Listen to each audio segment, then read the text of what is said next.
नमस्कार भारत टीवीते आपनादेर स्वागत। रात 9टार बाछाई करा खबर निये এই মুহূর্তে আমি রয়েছি উৎপল। প্রথমেই যে খবরের দিকে নজর রাখব, সিএএ নিয়ে এবার নিঃশুল্ক সহায়তা কেন্দ্র শুরু করল বিজেপি। সোমবার বিজেপির উত্তর দিনাজপুর জেলা কার্যালয়ে এই সহায়তা কেন্দ্রের সূচনা হলো। এদিন উপস্থিত ছিলেন বিজেপির জেলা সভাপতি নিমাই কবিরাজ, প্রাক্তন জেলা সভাপতি বাসুদেব সরকার সহ অন্যান্যরা।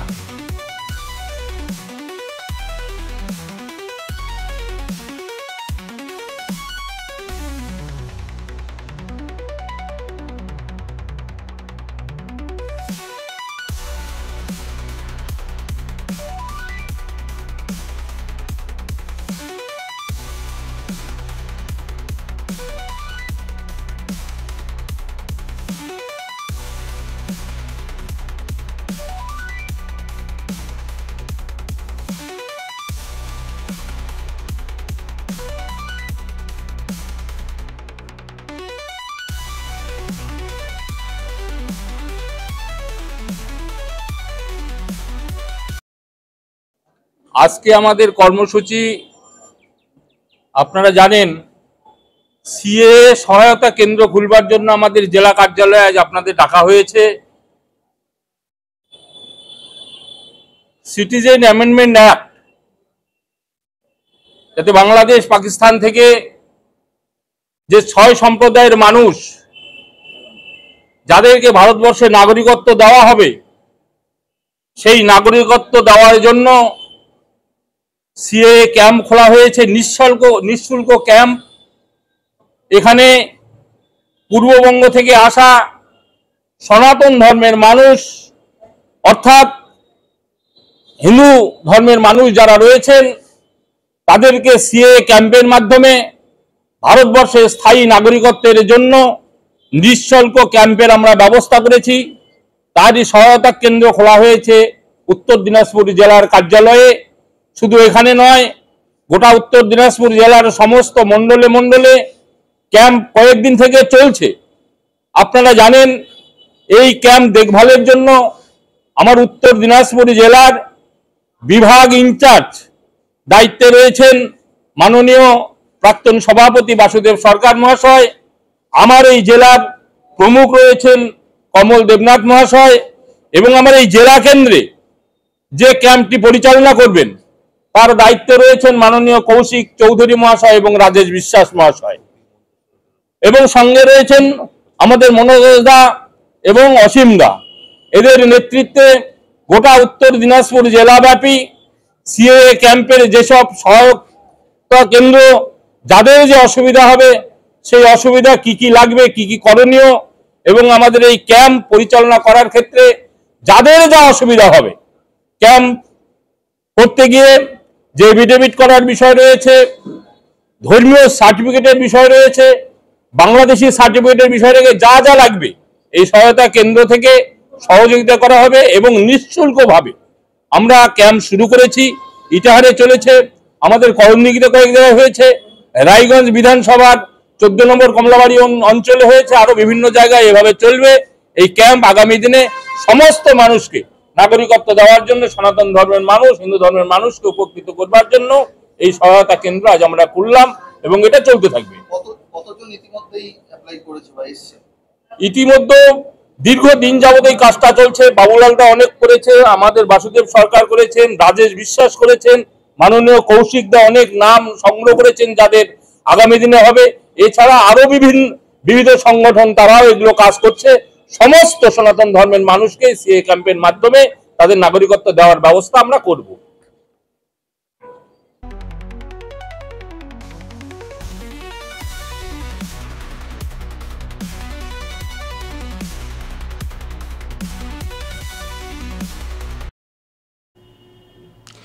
চলতি বর্ষে সাঁওতালি ভাষায় পিজি কোর্সে বিপুল সংখ্যক ছাত্রছাত্রী ভর্তি হওয়ায় উচ্ছ্বসিত রায়গঞ্জ বিশ্ববিদ্যালয়ের কর্তৃপক্ষ। চলতি শিক্ষাবর্ষে উত্তরবঙ্গে সর্বপ্রথম রায়গঞ্জ বিশ্ববিদ্যালয়ে সাঁওতালি ভাষায় পিজি কোর্স চালু হয়েছে। মোট 50টি আসন নিয়ে রায়গঞ্জ বিশ্ববিদ্যালয়ে এই কোর্স চালু হয়েছে। 50টি আসনের মধ্যে 40 জন ছাত্রছাত্রী ভর্তি হয়েছে। প্রথম বর্ষে বিপুল পরিমাণ সাঁওতালি ছাত্রছাত্রী পিজিতে ভর্তি হওয়ায় উজ্জীবিত বিশ্ববিদ্যালয় কর্তৃপক্ষ।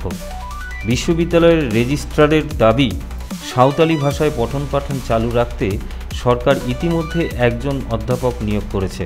এছাড়াও আগামী কয়েকদিনের মধ্যে আরও একজন সর্বক্ষণের অধ্যাপক বিশ্ববিদ্যালয়ে যোগ দেবেন। সাঁওতালি ডিপার্টমেন্টে পিজি কোর্সে এবার 40 জন ছাত্রছাত্রী ভর্তি হয়েছে। না, এবার থেকে তো প্রথমবার চালু হলো এটা। এবং সাঁওতালি ডিপার্টমেন্টে আজকেই 2 জন অধ্যাপক জয়েন করেছেন। আগামী দিনে আরো একজন অধ্যাপক, ফুল টাইম অধ্যাপক জয়েন করবেন এবং আশা করি এই ডিপার্টমেন্ট খুব ভালোভাবে চলবে।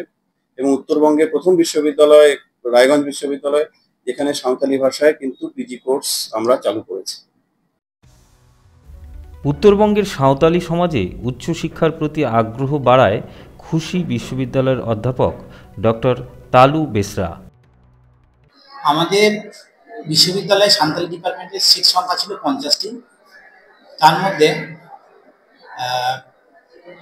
ফুল সিট হয়ে আছে, যেগুলো আমাদের রিজার্ভ, যেগুলো সেগুলো বাকি আছে। এসসি, ওবিসি, এবি, নচেত যেগুলো আমাদের general seat plus ST seat, সেগুলো মোটামুটি আমাদের 50-এর মধ্যে 40 জনের মতো ভর্তি হয়েছে। দেখুন, আমাদের যেহেতু রায়গঞ্জ বিশ্ববিদ্যালয় উত্তরবঙ্গের মধ্যে প্রথম, আমরা প্রথমে একটা খুব চিন্তিত ছিলাম, যেহেতু উত্তরবঙ্গ এপি কোনো কলেজ বা বিশ্ববিদ্যালয়ে এখনো সাঁওতালিতে ইউজি এবং পিজি কোথাও নেই। ইউজি না থাকার কারণে আমরা এই সমস্যা ভাবছিলাম যে কি প্রথম যেহেতু 50টা সিট দেওয়া হচ্ছে, সিটগুলো ফুলফিল হবে কি। কিন্তু সেটা আমাদের যে ভাবনা চিন্তা যে ছিল, সেটা আমরা কাটিয়ে উঠতে পেরেছি যে না, যে উত্তরবঙ্গের মধ্যে রায়গঞ্জে প্রথম যে 50টার মধ্যে 40টা সিট প্রথমবারই যে আমরা ছাত্র পেয়েছি। এটা খুব একটা আনন্দের বিষয়, গর্বের বিষয় যে প্রথমবারই আমরা সিটটা ফুলফিল করতে পেরেছি। মালতী ভদ্রের রিপোর্ট, ভারত টিভি। প্রাকৃতিক দুর্যোগ মান্থার প্রভাবে জেলায় ফসলের খুব বেশি ক্ষতি হয়নি বলে দাবি করলেন উত্তর দিনাজপুর জেলা কৃষি দপ্তর। কৃষি দপ্তরের দাবি, প্রবল বৃষ্টি এবং হাওয়ার দাপটে ধান গাছ শুয়ে পড়লেও বৃষ্টির বন্ধ হতেই ধান গাছ পুনরায় দাঁড়িয়ে যাবে।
মান্থার প্রভাবে উত্তর দিনাজপুর সহ রায়গঞ্জ ব্লকে বৃষ্টির দরুন অনেক জায়গায় পাকা ধান, বেশিরভাগটাই পাকা ধান, আর তার গাছ ভারী হয়েছে।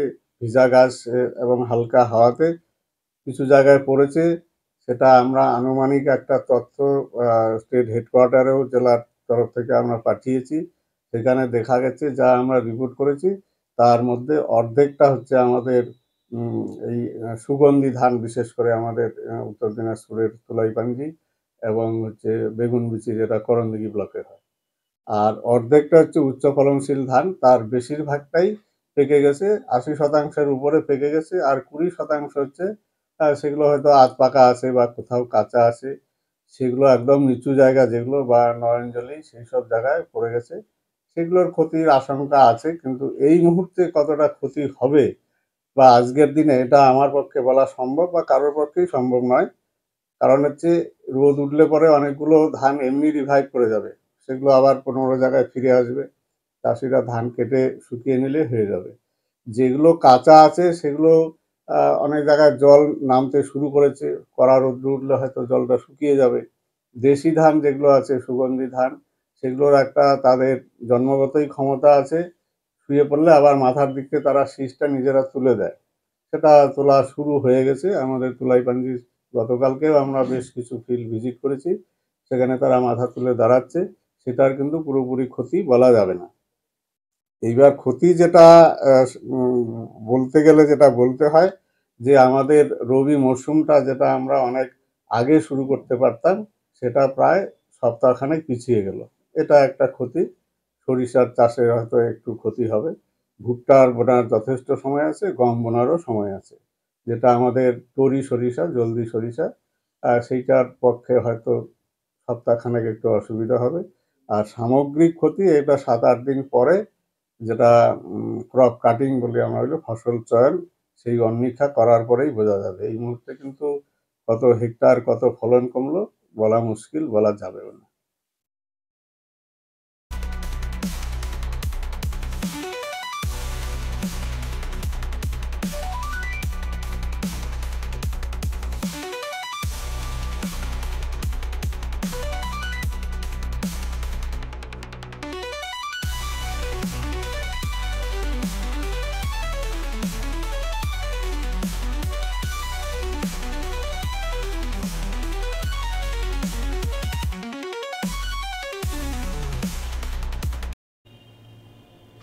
দুর্গাপূজা, কালী পূজা পর ছট পূজা পেরিয়ে গেলেও এখনও শহরের রাজপথে মাথা উঁচু করে দাঁড়িয়ে রয়েছে বেশ কিছু পুজো প্যান্ডেলের আলোকসজ্জার বাঁশের স্ট্রাকচার, যাতে করে যে কোনো মুহূর্তে দুর্ঘটনার আশঙ্কা থেকেই যাচ্ছে।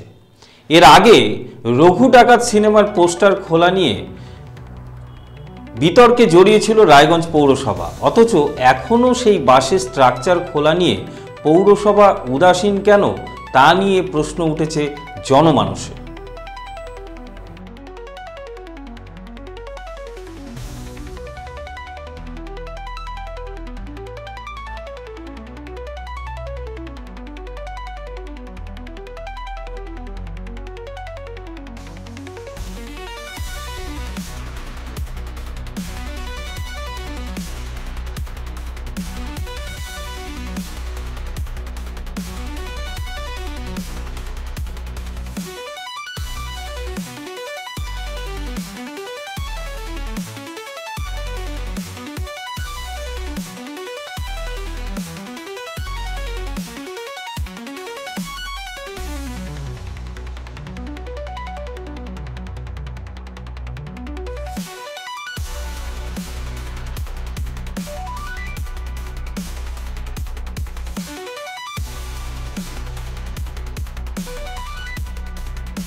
দিল্লির জেএনইউ কাঁপাচ্ছে রায়গঞ্জের ভূমিপুত্র সুব্রত অধিকারী।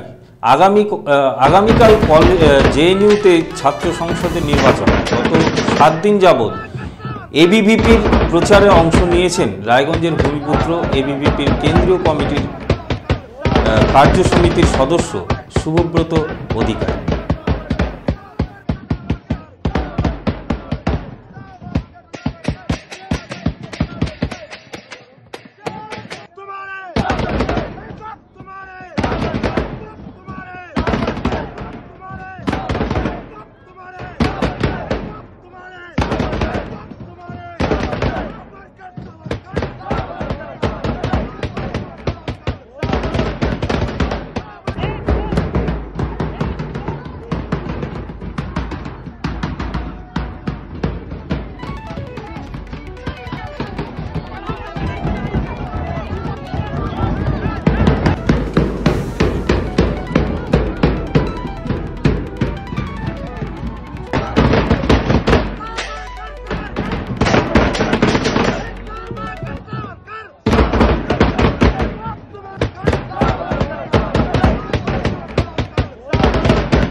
সঙ্গে থাকুন, দেখতে থাকুন ভারত টিভি, প্রতিদিন প্রতিক্ষণ মানুষের পাশে।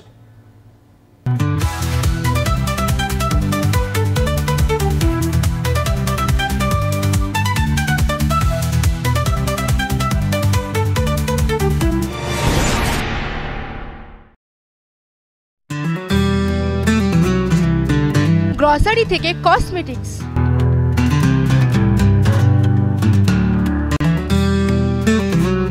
আপনার যে কোনো প্রয়োজনীয় জিনিস পেয়ে যাবেন একই ছাদের তলায়। আমাদের ঠিকানা এলআইসি মোড়, রায়গঞ্জ, উত্তর দিনাজপুর। কসবা ল কলেজের ছাত্রীকে গণধর্ষণের পথ নিরাপত্তা সপ্তাহ উপলক্ষে কালিয়াগঞ্জের ট্রাফিক পুলিশের ইসলামপুর পুলিশ জেলার পক্ষ থেকে ইসলামপুর বাস স্ট্যান্ডে মিনমিন নয়, স্পষ্ট প্রশ্নের স্পষ্ট জবাব। আমরা ভারত টিভি, প্রতিদিন প্রতিক্ষণ মানুষের পাশে। রায়গঞ্জের উন্নয়নে কি এক হবে শাসক বিরোধী? ঝগড়া নয়, রাজনৈতিক বিতর্ক দেখুন সাপ কথায় ভারত টিভিতে। আমি রাধা মাধব, আমার সাথে দেখুন সাপ কথা প্রতি রবিবার দুপুর 3টায়। কসবা ল কলেজের ছাত্রীকে গণধর্ষণের পথ নিরাপত্তা সপ্তাহ উপলক্ষে কালিয়াগঞ্জের ট্রাফিক পুলিশের ইসলামপুর পুলিশ জেলার পক্ষ থেকে ইসলামপুর বাস স্ট্যান্ডে মিনমিন নয়, স্পষ্ট প্রশ্নের স্পষ্ট জবাব। আমরা ভারত টিভি, প্রতিদিন প্রতিক্ষণ মানুষের পাশে। গ্রসারি থেকে কসমেটিক্স,